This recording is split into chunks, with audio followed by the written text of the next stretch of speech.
पावनी घर की इकलौती बहू थी। सास पूर्वा तो बहू के आने के बाद घर की चाबियां बहू को सौंपकर हरि भजन में ही अपना समय बिता रही थी। अब पूरे घर की जिम्मेदारी बहू पावनी के ऊपर ही थी। महीने का बजट हो या शादी ब्याह में दिए जाने वाले उपहार, सब पावनी को ही मैनेज करना होता था। पति पवन भी महीने की 1 तारीख को सारी तनख्वाह लाकर उसके हाथ में रख देता। अब उसके बाद पूरे परिवार की ज़रूरतों और पसंद का ख्याल रखते हुए पावनी को खर्चा चलाना होता था। मम्मा, कल मेरे लंच बॉक्स में क्या दोगी? बोलो, क्या खाना है मेरी रानी बेटी को? मम्मा प्लीज़ पनीर का पराठा बना दो ना। अच्छा ठीक है, बना दूंगी। हाँ, मुझे भी ना टिफ़िन में पनीर पराठे ही देना, काफ़ी दिनों से खाए नहीं। पति और बेटी की फरमाइश सुनकर पावनी बाजार से थोड़ा पनीर लाकर दोनों को पराठे बनाकर टिफ़िन में पैक करके दे देती है।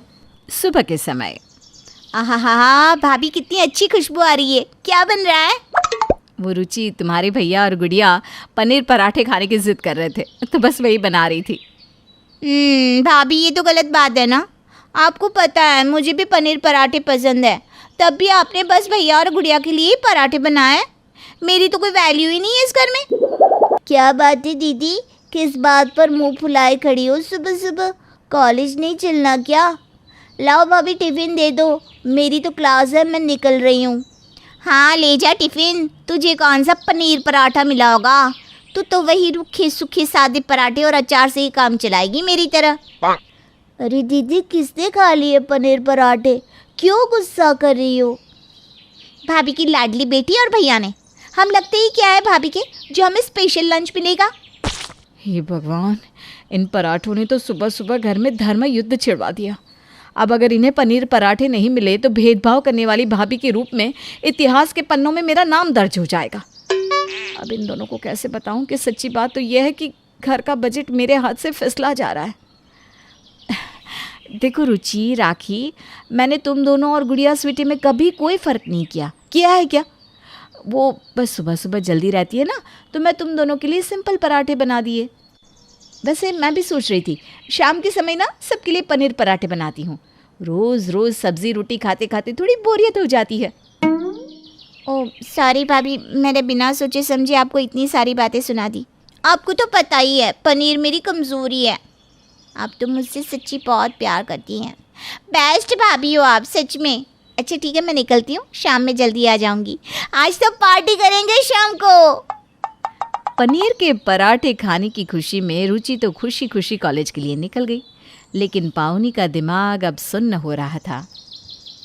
माँ जी तो मुझे चाबियाँ देकर ऐसे निश्चिंत हो गई है जैसे इनका बेटा कोई कुबेर का खजाना लुटाकर मेरे हाथ में हर महीने रख देता हो। इस घर की तो वही कहानी है, आमदनी 98 और खर्चा रुपया, ऊपर से सबकी अलग अलग फरमाइश। अगर पूरी ना हो तो सब मिलकर मुझे ही बुरा बना देते हैं। अब एक आदमी की कमाई में 7 लोगों का खर्चा चलाना कोई मजाक तो नहीं है। करूँ भी तो क्या करूँ मैं? अरे पावनी बेटा, एक कप चाय बना देना। हाँ ला रही हूँ माँ जी। काफ़ी देर तक पावनी चाय लेकर नहीं आती तो सास पूर्वा रसोई में आ जाती है। अरे चाय बन गई तो दे क्यों नहीं रही? ये रसोई में खड़े होकर कप क्यों घोर रही है? अरे कुछ नहीं माँ जी, वो मैं कुछ सोच रही थी ना तो ध्यान हट गया चाय से। क्या हो गया बहू, इतनी गुमसुम क्यों खड़ी है? क्या बताऊँ माँ जी, अब महीने के आखिरी दिन चल रहे हैं, ले देकर चंद ही रुपये बचे होंगे मेरी गुल्लक में। अब अगर उनसे पनीर खरीद लिया तो बाकी के खर्च का क्या होगा? समझ रही हूँ, रुचि ने फरमाइश करी है ना, तो तुझ पर जोर तो पड़ना ही है। सरगम या स्वीटी ने कहा होता तो खुशी खुशी बना देती, फिर तुझे घर खर्च की चिंता थोड़े ना सताती। इस घर में कोई बात समझना ही नहीं चाहता। माँ जी ने खुद बरसों तक घर चलाया, जब वही बात समझ नहीं रही तो किसी और से उम्मीद करना तो बेकार ही है। सासू माँ को चाय देने के बाद पावनी थैला लेकर बाजार की ओर बढ़ गई। मोल भाव करके सब्जी, फल और पनीर लेकर वो दोपहर तक घर लौट आई। बहू ले आई सब्जी? शाम के लिए पनीर भी लाई है ना? कभी रात को बहाना बना दे के भूल गई थी। माँ जी आप है ना मुझे याद दिलाने के लिए। आप कोई बात मुझे भूलने कहाँ देती है। अब सुबह से 3 बार तो ताने मार कर याद दिला ही चुकी हैं। बस समझिए आपकी कृपा से सब काम चल रहा है। बहू मुझे ऐसा क्यों लग रहा है कि तू मुझे ताने मार रही है? ये तूने मेरी तारीफ करी या टॉन्ट कैसा है? अरे अरे माँ जी, मेरी इतनी मजाल कहाँ कि मैं आपको टॉन्ट मार सकूं। मैं तो बस ये कह रही थी कि आपकी कृपा से ही तो ये घर चल रहा है। आप ही तो मुझे समय समय पर मार्गदर्शन देती हैं, जिससे मैं घर को अच्छे से चला पाती हूँ। वो तो है। चल मैं तो कीर्तन में जा रही हूँ, तू ऐसा कर अपना काम निपटा ले। हाँ हाँ, आप नहीं कहती तो मैं काम थोड़ी निपटाती, कहीं घूमने ना निकल जाती। किसी एक को काम में मदद नहीं करनी इस घर में, लेकिन क्रेडिट सबको बराबर चाहिए। अब माँ जी को ही देख लो, काम करना हो तो हरि भजन के नाम पर दाएं बाएं हो जाती हैं।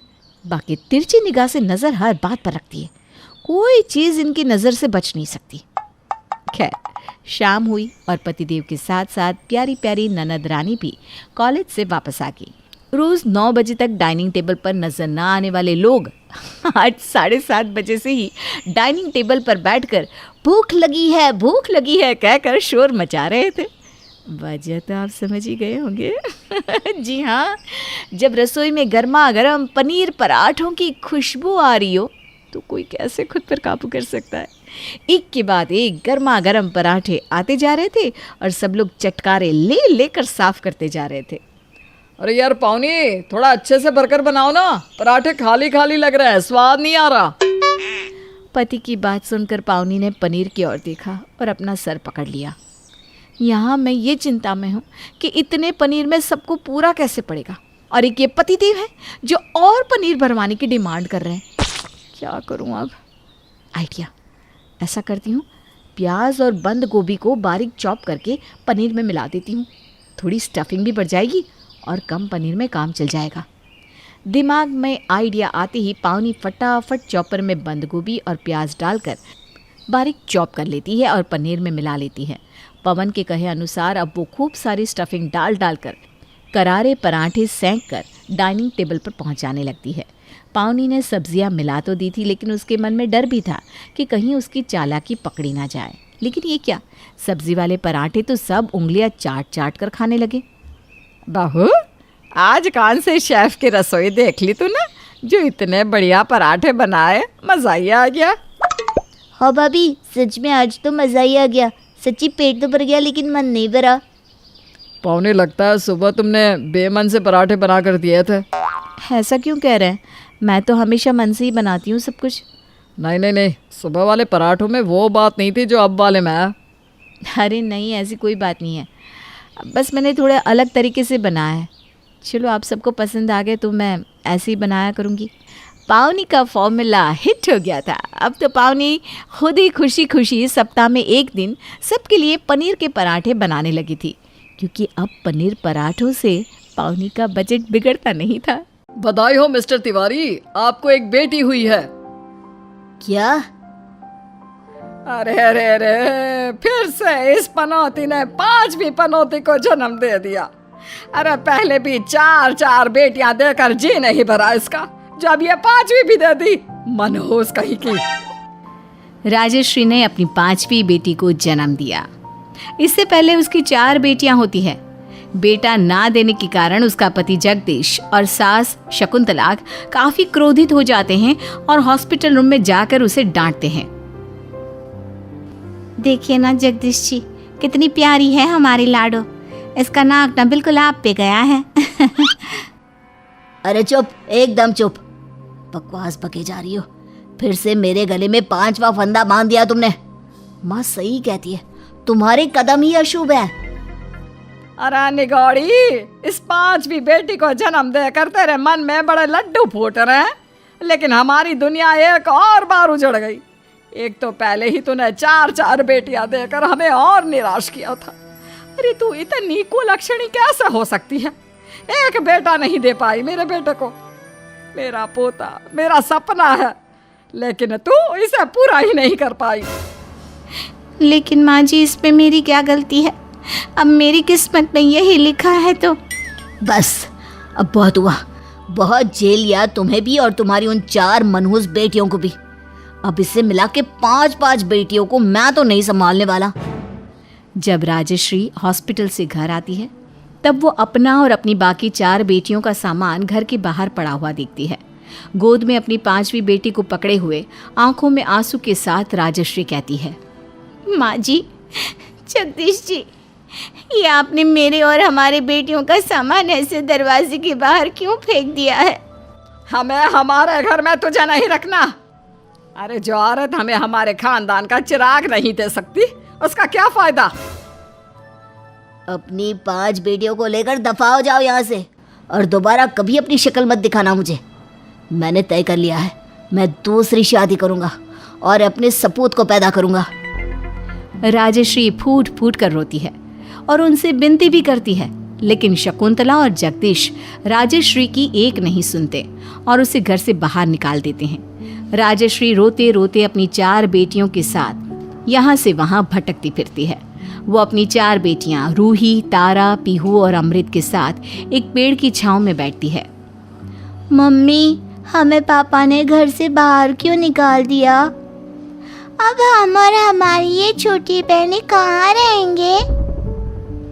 मम्मी, आप उदास क्यों हो? बोलो ना, अब हम कहाँ जाएंगे? मेरी छोटी बहन को भूख भी लगी होगी। अब मैं क्या करूं? मायके में भी मेरा कोई नहीं बचा। माँ बाबा की मौत के बाद भाई और भाभी बहुत बुरे हो गए। उन्होंने सारी जायदाद अपने नाम कर ली। ना तो मेरी कोई दोस्त है, ना कोई पहचान वाला। कैसे जीऊंगी मैं? कैसे संभालूंगी मैं अपनी इन 5 बेटियों को इस निर्दयी दुनिया में? सूरज ढल जाता है और अपने पास पड़े कुछ चंद पैसों से राजश्री अपनी बेटियों के लिए एक छोटे ढाबे से कुछ खाना ले आती है। पूरी रात राजश्री और उसकी बेटियां उस ढाबे के पास ही गुजारती है, बाहर खटिया पे सोकर। उस ढाबे की मालकिन को राजश्री अपनी कहानी बताती है। सच में बहुत बुरा लगा बिटिया तेरी ये दर्द भरी कहानी सुनकर। मैं तेरी पैसों से तो मदद नहीं कर पाऊंगी, लेकिन 2 चीजें दे सकती हूँ। पहला तो आशीर्वाद और दूसरा मेरा पुराना घर, जहाँ अब मैं नहीं रहती। तू वहाँ रह सकती है। लेकिन मुझे कोई काम ढूंढना होगा। अगर पैसे कमाऊंगी तभी तो मैं अपना और अपनी 5 बेटियों का पेट भर सकूंगी ना। उसकी चिंता भी मत कर। इधर ही पड़ोस के गांव में एक बहुत बड़ा अमीर परिवार रहता है। उन्हें एक साफ सफाई और खाना बनाने वाले की तलाश है। अच्छी तनख्वाह भी मिल जाएगी। राजश्री अब उस बूढ़ी मालकिन के पुराने घर में रहने लगती है। ये घर कितना अच्छा है और तो ठंडा भी है काफी। मम्मी, हम इस नन्ही सी गुड़िया का नाम क्या रखेंगे? हाँ मम्मी, हमें समझ में नहीं आ रहा।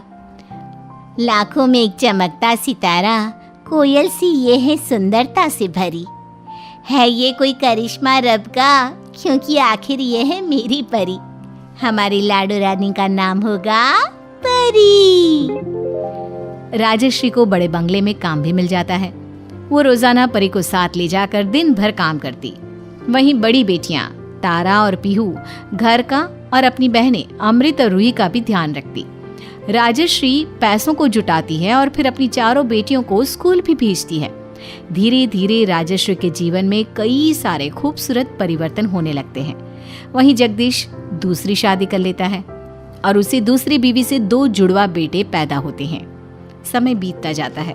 कई सालों बाद राजश्री की 5 बेटियां अब बड़ी हो चुकी थी। उन सब की पढ़ाई पूरी हो चुकी थी, बस छोटी परी की पढ़ाई बाकी थी। राजश्री अब भी बंगले में काम कर रही थी। मम्मी, मुझे ना एक बहुत बड़ी IT कंपनी में नौकरी लग गई है।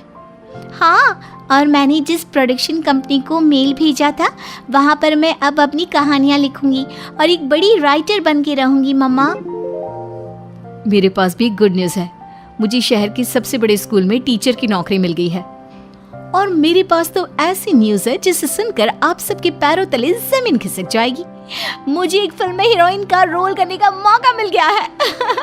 वो भी जाने माने डायरेक्टर सुजीत दास की फिल्म में। मैंने अपने कॉलेज में इस साल टॉप किया है। आज सुबह ही रिजल्ट्स डिक्लेयर हुए हैं। पूरे 98% मिले हैं मुझे। अपनी 5 बेटियों की तरक्की देखकर राजश्री की आंखें खुशी से भर जाती है।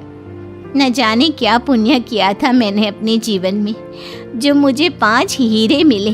सच में मैं बहुत भाग्यवान हूँ कि तुम पांचों मेरी बेटियाँ हो। मेरे साथ जो हुआ उस अन्याय और उस अत्याचार के बाद तो कोई भी हार मान कर बैठ जाता, लेकिन मेरे इस संघर्ष में तुम पांचों ने मेरा बहुत साथ दिया। तुम सब दुनिया की सबसे अच्छी बच्चियां हो। पांचों बेटियां अपनी माँ के गले लग जाती है। चलो चलो, अब सबसे पहले मिठाई बना लेती हूँ मैं। चाशनी और घी तो है, पहले भोग चढ़ाऊंगी मंदिर में, फिर सबको बांटूंगी। राजश्री मिठाई बनाकर मंदिर में भोग चढ़ाती है और बाकियों को भी खिलाती है। यहाँ राजश्री अपनी 5 बेटियों के साथ एक खुशहाल जीवन बिता रही होती है। वहीं दूसरी ओर जगदीश की दूसरी बीवी से हुए दोनों जुड़वा बेटे एकदम ढीठ और शराबी निकलते हैं। अरे ओ निकम्मो, कभी सोचा है तुम दोनों ने अपने भविष्य के बारे में? दिन रात बस नशे में धुत और जुआ, यही रह गया है तुम्हारे जिंदगी में। हाँ, और नहीं तो क्या, कोई फायदा नहीं ऐसे नालायक बेटों का। वक्त के साथ रूही स्कूल में टीचर बनकर बच्चों को पढ़ाने लगती है। पीहू एक बहुत बड़ी लेखिका बनती है। उसकी लिखी हुई किताबों के कई सारे दीवाने हो जाते हैं। अमृत अब उस आईटी कंपनी की सीईओ बन जाती है। परी की पढ़ाई पूरी होते ही वो भी एक डॉक्टर बन जाती है। और तारा तो पूरे देश के लोगों के दिलों की धड़कन बन जाती है और एक बहुत ही बड़े मुकाम की अदाकारा बनकर काफ़ी फिल्मों में रोल करती है। कुछ दिनों बाद जगदीश की दूसरी बीवी और दोनों बेटे चालाकी से उसकी जायदाद हड़प लेते हैं और जगदीश और शकुंतला को घर के बाहर धकेल देते हैं। निकल जाइए इस घर से, अब ये जायदाद, ये जमीन हमारी हुई। क्या? ये हरगिज नहीं हो सकता, मैंने ऐसी कोई साइन नहीं की है। उस दिन नींद में आपने साइन कर दी थी। रास्ता नापो और चलते बनो दोनों भी। अरे डाकन, तुझे जरा भी शर्म नहीं आई ये सब करने में? अब अपना इमोशनल ड्रामा शुरू मत कर देना सासू माँ। अरे नहीं नहीं सासू माँ नहीं, शकुंतला जी, क्योंकि अब मेरा तुम दोनों से कोई नाता नहीं है। दफा हो जाओ यहाँ से, निकलो। जगदीश और शकुंतला का सामान दरवाजे के बाहर फेंक दिया जाता है और वो दोनों वहाँ से निकल जाते हैं। जगदीश और शकुंतला को अपने किए कराए पर बहुत शर्मिंदगी और पछतावा महसूस होता है। आज हमारे साथ भी वही हुआ जो हमने कई सालों पहले राजश्री और मेरी 5 बेटियों के साथ किया। बेटे के मोह में हमने हमारे घर की लक्ष्मियों को ही घर से बेघर कर दिया और आज वो 5 इतने बड़े पैमाने पर है और हमें देखो। वाकई में बेटा, हमने बहुत गलत फैसला लिया था। आज अपने आप पर बहुत शर्मिंदगी महसूस हो रही है। वहीं दूसरी तरफ राजश्री की 5 बेटियां उसकी आंखों पर पट्टी बांधकर उसे एक बड़े बंगले में ले जाती हैं और उसे सरप्राइज देती है। मम्मी, ये रहा आपका घर, हम 5 की तरफ से।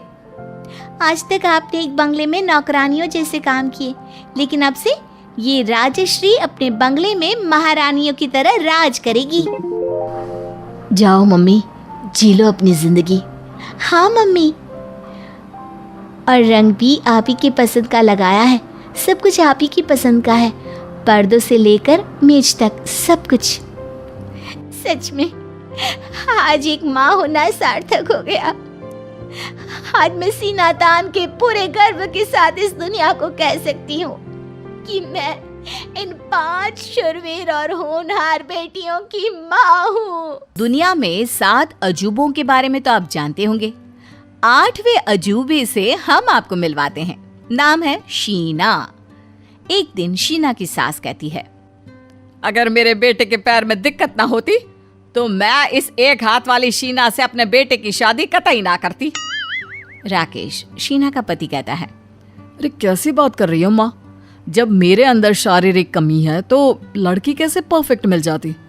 वैसे भी शीना में क्या कमी है सिवाय एक हाथ के? शीना की शादी राकेश के साथ हो जाती है और शादी के बाद देख शीना, हम लोगों का बड़ा खानदान है, कई लोगों का आना जाना। तू परेशान ना होना, तेरे ससुर ने तेरी मदद के लिए एक काम वाली लगा रखी है। जी माँ जी, शुक्रिया। मैं कोशिश करूंगी कि कोई कमी ना होने पाए। फिर भी अरे शीना बिटिया, कोई खास ज़रूरत नहीं है तुझे घर का काम करने की।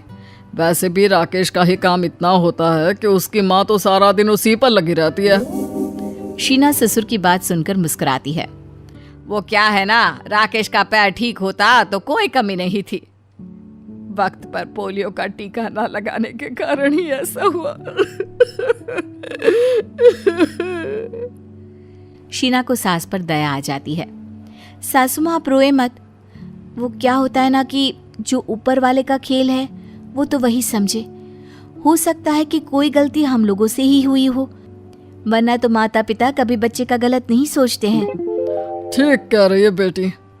मैं तो राकेश की माँ को कितना समझाता हूँ कि राकेश के पैर ना होने के लिए खुद को ना कोसा करे। वैसे बहू तेरे हाथ को क्या हो गया था? तभी वहाँ राकेश आ जाता है। हाँ हाँ शीना, ये तो मैं भी जानना चाहता हूँ, मतलब अगर तुम बताना चाहो तो। हाँ, वो तो सबको पता है, ये तो अखबार में भी छपा था। अच्छा, ऐसा क्या हो गया था कि तेरे हाथ जाने की खबर छप गई थी बहू? माँ वो क्या है ना, एक बार मेरे गांव में स्कूल बच्चों से भरी बस नदी में गिर गई थी। तब मैं वहीं थी।